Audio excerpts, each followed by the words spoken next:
Soldering iron কারেন্টে চলে এটাই আমরা দেখে আসছি, কিন্তু বিদ্যুৎ ছাড়াও সোল্ডারিং আয়রন আছে এটা অনেকের জানা নেই।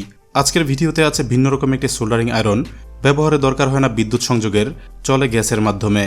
আরও সুবিধা আছে। সকল তথ্য সহ ব্যবহার পদ্ধতি জানব ভিডিওর মূল অংশে।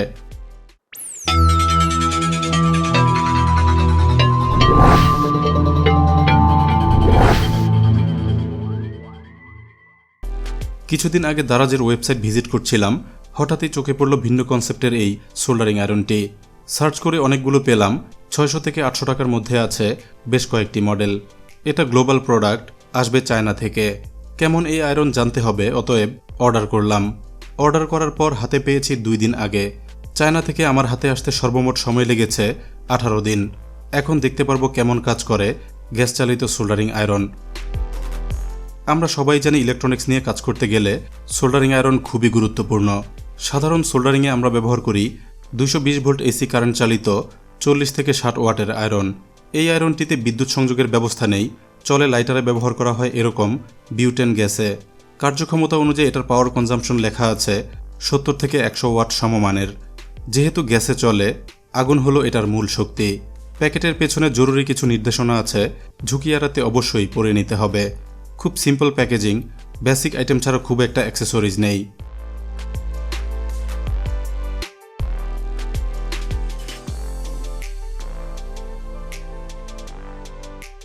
আয়রনটির সামনের অংশ দেখতে এরকম। সাধারণ সোল্ডারিং আয়রনের মতো এতেও রয়েছে একটি কনিক্যাল বা বি সিরিজ আয়রন টিপ। সামনের অংশ পুরোটাই মেটাল, ব্যবহার করা হয়েছে স্টেইনলেস স্টিল। অক্সিজেন বা বাতাস প্রবাহের জন্য উপরে এবং মাঝের অংশে কিছু ফাঁকা স্পেস রয়েছে। মেইন গ্যাস বার্নারটি আছে আয়রনের সম্মুখ অংশে। ফায়ার ফ্লেম এখানেই তৈরি হয়। ভেতরে একটি নেট ফিল্টার দেখা যাচ্ছে। আয়রন চালু করলে কিছুক্ষণের মধ্যেই এটা আগুনের তাপে লাল হয়ে যায়। অল্প সময়ে দেখে নেব কিভাবে তৈরি হয়েছে এই সোল্ডারিং আয়রন। এটা সহজেই খোলা যায়, আয়রনের প্রতিটি পার্ট আলাদা করা যায় প্রয়োজন হলেই।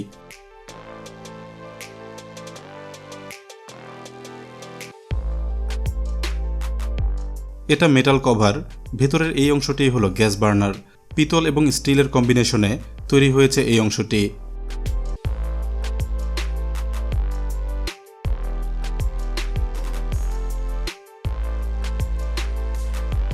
গ্যাস বের হয় এই অংশ দিয়ে, দেখতে অনেকটা পাইপের মতো।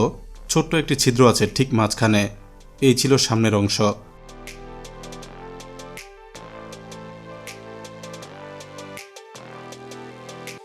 পেছনের এই অংশটি গ্যাস চেম্বার। ব্যবহারের আগে এখানে গ্যাস লোড করতে হয়। আয়রনটি ব্যবহার করতে প্রয়োজন হয় বিউটেন গ্যাস।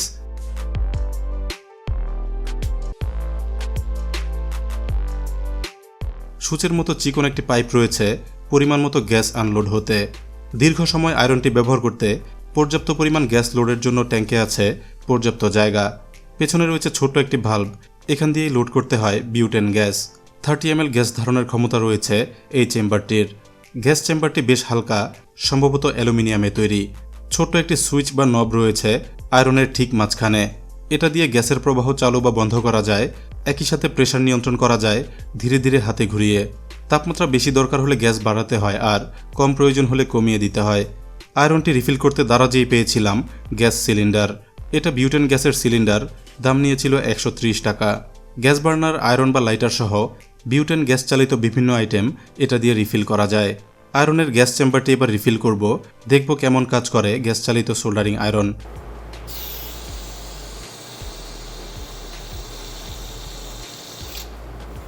গ্যাস চেম্বার সম্পূর্ণ রিফিল করা যাবে না, কিছুটা ফাঁকা রাখতে হবে নিরাপত্তার জন্য। আমি প্রয়োজন মতো রিফিল করেছি, এবার চালু করে দেখব। ধীরে ধীরে গ্যাসের পরিমাণ বাড়াবো। গ্যাস বের হওয়া শুরু হলেই শব্দ পাওয়া যায়। এই অবস্থায় লাইটার বা কিছু একটা দিয়ে আগুন দিতে হবে। গ্যাসের প্রেসার কমিয়ে বা বাড়িয়ে অপেক্ষা করতে হবে ফিল্টারটি লাল হওয়া পর্যন্ত।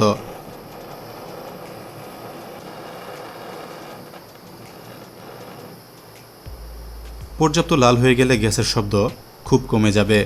আয়রনটি এখন ব্যবহারযোগ্য। মোটামুটি 30 থেকে 40 সেকেন্ড লাগে আয়রন টিপ সোল্ডারিংয়ের জন্য পর্যাপ্ত হিট হতে। এবার দেখব এটার সোল্ডারিং টেস্ট।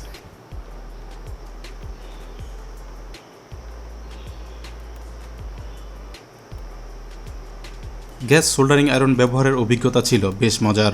এটা দারুণ কাজ করছিল। সোল্ডারিং পারফরমেন্স ছিল বেশ ভালো। ছোট ছোট কাজ তো করাই যায়, চাইলে বড় সার্কিটেও সোল্ডারিং করা যায় পর্যাপ্ত তাপমাত্রা বাড়িয়ে। চালু করার কিছুক্ষণের মধ্যেই টিপ টেম্পারেচার পাওয়া যায় 400 থেকে 500 ডিগ্রি সেলসিয়াস পর্যন্ত। সার্কিটের ধরন বা আকার অনুযায়ী তাপমাত্রা সেট করে এটা সুবিধামতো ব্যবহার করা যায়। আয়রনটির সবচেয়ে বড় সুবিধা হলো এটার পোর্টেবিলিটি, সহজেই বহন করা যায়। বিদ্যুতের ব্যবস্থা নিয়ে এরকম জায়গায়ও সোল্ডারিং করা যায় গ্যাস চালিত হওয়ার কারণে।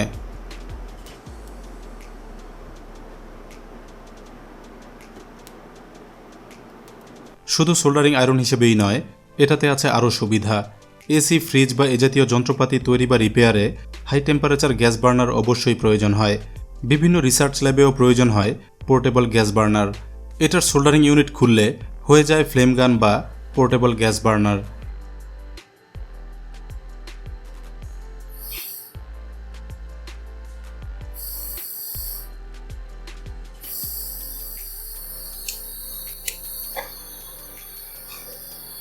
এভাবে বিভিন্ন রিপেয়ার কাজে কিংবা হাই টেম্পারেচার প্রয়োজন হয় এমন কাজে সহজেই ব্যবহার করা যায় ফ্লেম গান বা বার্নার হিসেবে। এই অবস্থায় তাপমাত্রা পাওয়া যায় 1300 ডিগ্রি সেলসিয়াস পর্যন্ত। বিভিন্ন ধাতু গলিয়ে ফেলা যায়, ব্যবহার করা যায় সাধারণ বার্নারের মতোই। সবই ঠিক আছে, তবে এ ধরনের আয়রন বা বার্নার নিয়মিত ব্যবহারের জন্য নয়। জরুরি ক্ষেত্রে ব্যবহার করা যায় বিদ্যুৎবিহীন কিংবা প্রত্যন্ত এলাকায়। আয়রনটি ব্যবহারের সময় যথেষ্ট সতর্ক থাকতে হয়। অসতর্ক হলে কোনো কিছুতে আগুন লাগার মতো দুর্ঘটনা হতে পারে। আজকের ভিডিওতে দেখানোর চেষ্টা করলাম বিদ্যুৎবিহীন গ্যাস সোল্ডারিং আয়রন কেমন হয় এবং কিভাবে এটা ব্যবহার করা যায়। কাজের প্রয়োজনে এটা কিনতে চাইলে কেনার লিঙ্ক পাবেন এই ভিডিওর ডেসক্রিপশনে। ভিডিও আজ এখানেই শেষ করব। ভালো লাগলে লাইক দিতে ভুলবেন না। আর চমৎকার সব ইউনিক গ্যাজেটের রিভিউ, এগুলো তৈরির প্রযুক্তি সহ বিভিন্ন গ্যাজেট তৈরির আইডিয়া পেতে গ্যাজেট ইনসাইডার বাংলা চ্যানেলটি এখনই সাবস্ক্রাইব করে বেল আইকনে ক্লিক করে রাখুন। চ্যানেলটিতে ঘুরে আসতে পারেন দারুণ সব পর্বগুলো মিস করে থাকলে।